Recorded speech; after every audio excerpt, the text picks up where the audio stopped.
Muraho neza nanone ikaze kuri YouTube channel yacu.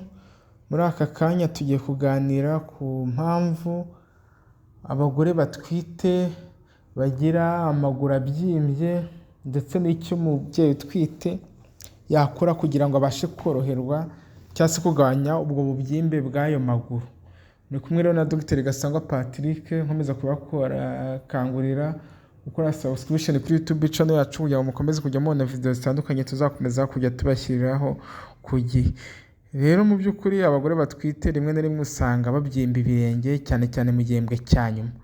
Kubyimba ibirenge kuba gutewe n'impamvu zitandukanye tugiye kurebera hamwe muri aka kanya, zirimo imisemburo iba yahindaguritse, ari kwiyongera kw'ingano y'amaraso aba azenguruka mu mubiri, kuba umwana aba yakuze akaremerera imikaya iyobora amaraso n'ibindi. Ibi byose rero ni bimwe mu bishobora gutuma umugore utwite abyimba ibirenge. Birashoboka ko waba waratwise bikakubaho, cyangwa se hari n'umucuti wawe cyangwa se umubyeyi waba uzi cyangwa se n'uwo uzabona byabayeho ukaba wazamugira inama. Twibukiranya ko mu bishobora gutuma umubyeyi utwite abyimba amaguru harimo imisemburo iba yahindaguritse, kwiyongera kw'ingano y'amaraso aba azenguruka mu mubiri kubera uyu muntu utwite umubiri urakora ku buryo amaraso yongera kuko aba agabura abantu babiri, kuba umwana aba yakuze akaremerera imikaya iyobora amaraso n'ibindi ku buryo amaraso atabasha kugaruka neza ku mutima.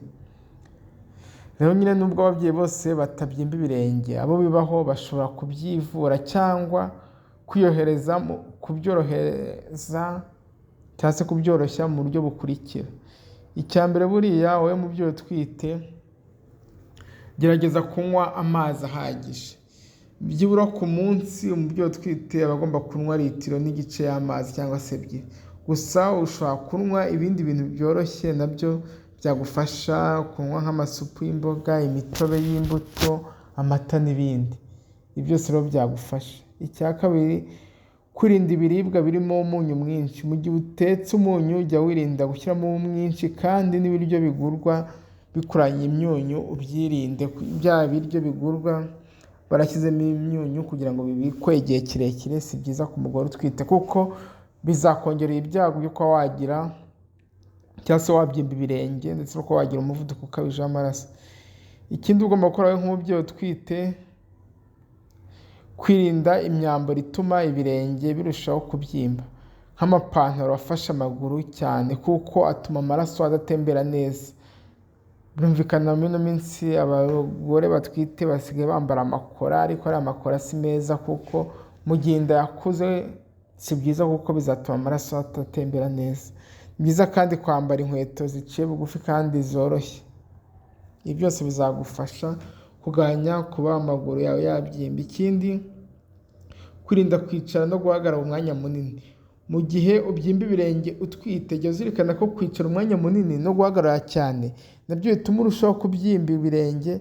Jya unyeganyeza ibirenge byawe kenshi. Bivuga ngo iyo uhagaze umwanya munini amazi cyangwa se amaraso yagiye hasi kuzamuka agaruka biragorana, bityo bikongera ibyago byo kuba warushaho kubyimbirwa ibirenge. Ikindi, kora imyitozo ngororamubiri. Hari imyitozo ngororamubiri myiza ku mugore utwite kandi ikanamurinda no kubyimba ibirenge. Muri yo harimo kugendagenda no koga.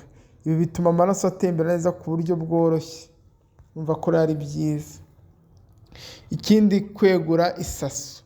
Bivuga ngo matera ahagana ku mirambizo, gusegura amaguru igihe uryamye cyangwa se wicaye nabyo bituma amaraso atembera neza mu mubiri, cyane cyane nijoro ukagerageza kwegura matera. Bivuga ngo segura amaguru ku buryo aringanira n'umutima igihe uryamye nijoro. Ikindi, koga amazi akonje. Ushobora kwiyuhagira amazi y'akazuyazi warangiza ugatera amazi akonje ku maguru, ubanda cyane ku birenge mu gihe cy'amasegonda nka 30. Ibi nabyo bizagufasha. Ikindi, kugenzura ibiro byawe. Kwiyongera cyane kw'ibiro ku mugore utwite biri mu bituma ibirenge bibyimba. Rero gerageza kwirinda ibyatuma ibiro byawe byiyongera. Numva ko kubyimba ibirenge ni ikibazo abadamu batwite benshi bakunda guhura nacyo. Birashoboka ko niba warahuye nacyo cyangwa uzi wowe wahuye nacyo. Rero mu gihe ari uwo bibayeho, ukurikije zino nama bishobora kugufasha kugabanya ibyo byago byo kubyimba ibirenge, naho byabyimba bikaba bitaba ku rugero rwo hejuru. Tuzirikana ko biterwa n'impamvu zitandukanye, harimo imisemburo iba yiyongereye kubera umugore utwite wese imisemburo iriyongera, kwiyongera kw'ingano y'amaraso bazenguruka mu mubiri nayo ku mugore utwite yariyongera, ikindi ko umwana aba yakuze akaremerera imikaya iyobora amaraso, ibi nabyo bituma amaguru cyangwa se ibirenge bibyimba ku mugore utwite. Ariko nanone icyo tuzirikana kubyirinda, hari uburyo bwinshi bwo twonye cyane umuntu ashobora gukoresha, ni ukugerageza gusegura ibirenge igihe uryamye bikarengana n'umutima ku buryo amaraso agaruka ku mutima neza. Ikindi ni ukwirinda guhagarara umwanya muremure, ikindi ni ukwirinda kwambara imyenda igufashe hasi, amapantaro agufashe si meza. Ikindi ni ukugabanya ingano y'umunyu ukoresha, umunyu mwinshi si mwiza kuko uzongera ibyago byo kurushaho kubyimba ibirenge. Mba ko ibi byose ari ingenzi mubikurikije byabafasha kugabanya ibi byago byo kubyimba ibirenge. Gusa none kubyimba ibirenge utwite bishobora kuba ikimenyetso cy'uko waba ufite ikindi kibazo cy'umuvuduko w'amaraso udasanzwe, biriya bita hypertension cyangwa se za preeclampsia. Ni byiza ko ubanza ukajya kwa muganga bakareba ko nta kibazo ufite. Numvikana kwa muganga tukora ibizami bitandukanye tukareba ko nta kindi kibazo cyaba kibyihishe inyuma mu kuba warabyimbye ibirenge. Impamvu igihe ubyimbye ibirenge si byiza kubyiherana mu rugo utangira ukoresha buno buryo twakubwiye, ahubwo gerageza kwihutira kujya kwa muganga kugira ngo bakore ibizami barebe niba nta kindi kibazo cyaba kibitera gishobora gukenera ubuvuzi bwisumbuyeho. Murakoze cyane. Muraho neza nanone, ikaze ku YouTube channel yacu. Muri aka kanya tugiye kuganira ku mpamvu